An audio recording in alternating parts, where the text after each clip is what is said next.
वास्तुदोष आणि उपाय भाग 1. उत्तम आरोग्यासाठी उत्तर दिशेला पाय करून झोपावे, म्हणजे आर्थिक, मानसिक, शारीरिक प्रगती चांगली होते. आजार बरे होत नसतील तर झोपण्याची जागा बदलून पहा, म्हणजे आजार लवकरात लवकर बरा होईल. बेडसमोर आरसा अथवा आरशाचे कपाट येऊ देऊ नये, त्यामुळे शरीरातील ऊर्जेची हानी होते व आजार वाढतात. मित्रमैत्रिणींनो, पुढे जाण्याआधी आमच्या चॅनलला सबस्क्राईब करा आणि कमेंटमध्ये श्री स्वामी समर्थ नक्की लिहा. आरोग्यदायी जीवनासाठी बॉक्स बेडवर झोपू नये. बॉक्स बेडवर झोपणे म्हणजे आजारांना निमंत्रण देण्यासारखे आहे. घरामध्ये सुख समृद्धीदायक आयुष्यासाठी फुटलेले आरसे, फुटलेली खेळणी, तुटलेले फर्निचर इत्यादी वस्तू ठेवू नये. भरपूर प्रगतीसाठी आणि यशदायी गतिमान आयुष्यासाठी बंद पडलेले घड्याळ घरामध्ये ठेवू नये. झोपताना घराच्या दक्षिण किंवा पश्चिम दिशेमध्ये बेड असावा, म्हणजे आरोग्य आणि ऐश्वर्य चांगले मिळते. घरातील वय वर्ष 25 ते 60 असलेल्या कमावत्या व्यक्तीने उत्तरेला पाय करून झोपावे. उत्तर दिशा ही उत्तरोत्तर प्रगती करणारी असते, त्यामुळे कोणतेही काम करताना उत्तरेला तोंड करून करावे. घरामध्ये अडगळ, भंगार किंवा जुन्या बंद पडलेल्या वस्तू ठेवणे म्हणजे आपणच आपली प्रगती थांबवण्यासारखे आहे. घराची उत्तर दिशा बंद असेल तर कर्जबाजारी होण्याचे प्रमाण वाढते आणि घरातील आर्थिक समस्या वाढतात. नवीन घर घेताना वास्तुशास्त्रानुसार घर आहे की नाही हे पाहून घर विकत घ्यावे, म्हणजे घरामध्ये सुख, समृद्धी आणि उत्तम आरोग्य राहते. नवीन घर घेताना घराचा दरवाजा उत्तर किंवा पूर्व दिशेला असावा, म्हणजे घराच्या दरवाजातून बाहेर बघताना उत्तर किंवा पूर्व दिशा असावी. नवीन घर घेताना दक्षिण, पश्चिम, नैऋत्य आणि आग्नेय या दिशातून येणारे दरवाजे टाळावेत. भाग्योदयासाठी घराच्या हॉलमध्ये बांबू ट्री म्हणजेच लकी ट्री ठेवावा.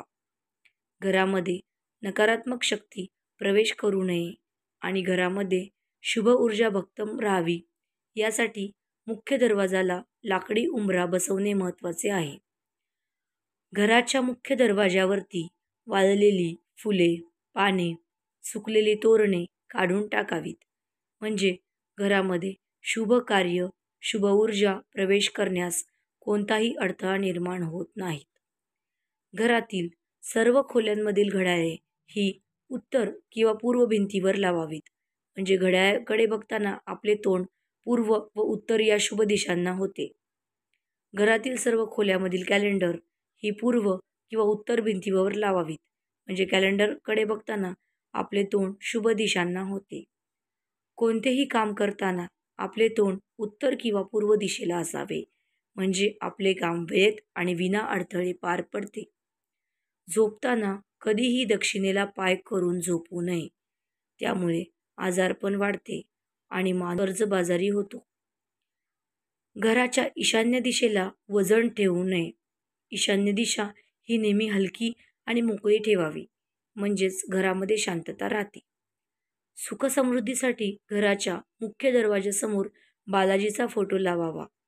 बेडरूममध्ये देवघर किंवा देवाची मूर्ती, फोटो असू नये. लाल, काळा, मरून हे 3 कलर घरामध्ये जास्त वापरू नयेत. यामुळे घरामध्ये सुख, समृद्धीदायक आयुष्यासाठी अडचणी येऊ शकतात. झोपताना बेड स्विच बोर्ड पाशी येऊ देऊ नये, त्यामुळे निद्रानाशेचा अडथळा येऊ शकतो. घरामध्ये नकारात्मक शक्ती प्रवेश करू नये म्हणून मुख्य दरवाजाजवळ तुळस असणे आवश्यक आहे. दरवाजाच्या चौकटीवर आतून बाहेरून विघ्नहर्त्याची म्हणजेच गणपतीची टाईल्स लावणे आवश्यक आहे. घराच्या प्रत्येक रूममध्ये खडे मिठाचा बाऊल ठेवणे. आठवड्यातून एकदा खडे मिठाच्या पाण्याने फरशी पुसणे, यामुळे घरामध्ये सुखसमृद्धी राहते. मुलांची शैक्षणिक प्रगती चांगली होण्यासाठी त्यांना पूर्वेला डोके आणि पश्चिमेला पाय करून झोपवावे. मुलाच्या उत्तम शैक्षणिक प्रगतीसाठी पूर्वेला तोंड करून अभ्यासाला बसवावे. लहान मुलांना घराच्या नैऋत्य दिशेमध्ये झोपू नये, त्यामुळे त्यांची शैक्षणिक प्रगतीत अडथळे येऊ शकतात. घरामध्ये पैसा, संपत्ती, ऐश्वर्य टिकून राहण्यासाठी घराच्या नैऋत्य दिशेमध्ये तिजोरी किंवा पैशाचे कपाट ठेवावे. तर तुम्हाला ही माहिती कशी वाटली ते कमेंटमध्ये नक्की सांगा आणि व्हिडिओला लाईक, वास्तुदोष आणि उपाय भाग 2 पाहण्यासाठी चॅनलला सबस्क्राईब नक्की करा. धन्यवाद.